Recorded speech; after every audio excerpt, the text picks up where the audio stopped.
Hi, Mitch Hauschildt, Maximum Training Solutions. One of the biggest challenges for any strength coach is dealing with injured athletes, especially if they're non-weight bearing. Obviously, whatever sport you're coaching, you're going to have some athletes who maybe they had a fracture in the lower leg, they had surgery, the ankle, the knee, whatever it is. Especially, we see a lot of ankle injuries, just people coming down on somebody else's foot, whatever it is. But we need to continue to be able to develop those athletes. And as a strength coach, I can't just spend all my time doing upper body work because they have a little bit of a lower extremity injury. So I want to talk today about how we can still develop those athletes and train the lower extremity around some of those things. So we're assuming that Tim here today is non-weight bearing on one of his limbs, and we're going to go through a few different exercises here just to give you some ideas, some different things you can do to continue to develop them and work on areas where they maybe have trouble. So first thing we're going to start with is a kneeling hip hinge. So if he's non-weight bearing, he can't stand up and work on a hip hinge. So we're going to go with the kneeling hip hinge. So we're using a sandbag here, an ultimate sandbag. We could use a kettlebell or a barbell, whatever works best, whatever you have access to. So he's going to go ahead and clean it. And what I like about using the ultimate sandbag is he can now suck everything back. He gets great contraction up here. Ideally, we've got the toes tucked under like he has them here. Although, if they've got an ankle injury, they're in a cast or in a boot, they may not be able to do that. That's fine. So from here, I want him to keep everything nice and tight and flat here. And we're just going to go into a hip hinge. Okay? Sticking everything out, then come back up. Now, this is going to feel a little awkward up front. A lot of your athletes, give me a couple more here, Tim, are going to struggle with this initially. And it's not a perfect movement, don't get me wrong. But it is a way we can start to train that hip hinge, working on a little bit of glute and hamstring activity while we're in a non-weight bearing position. Okay?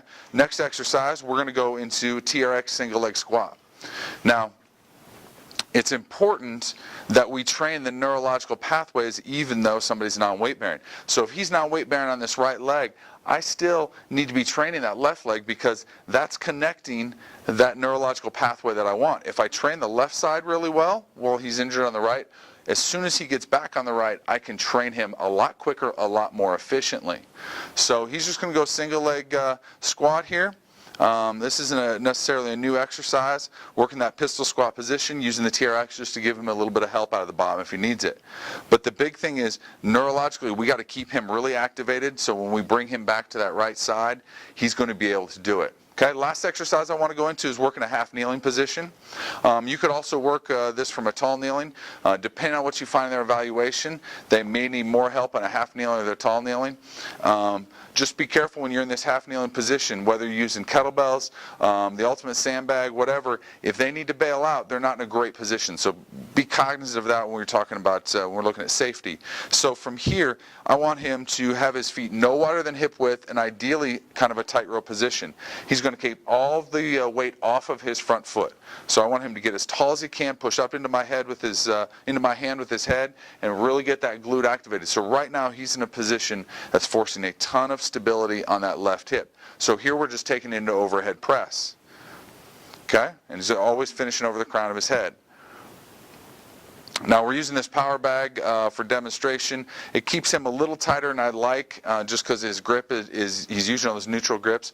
We could go to these outside grips, or like I said, we can use a different implement, whatever works best. But this is a way we can challenge the hip stability and the core stability, still working that lower extremity, still working that single, the lower extremity and single leg stance position, but in a position where he's not going to put himself at risk on either one of these limbs if he's non-weight bearing.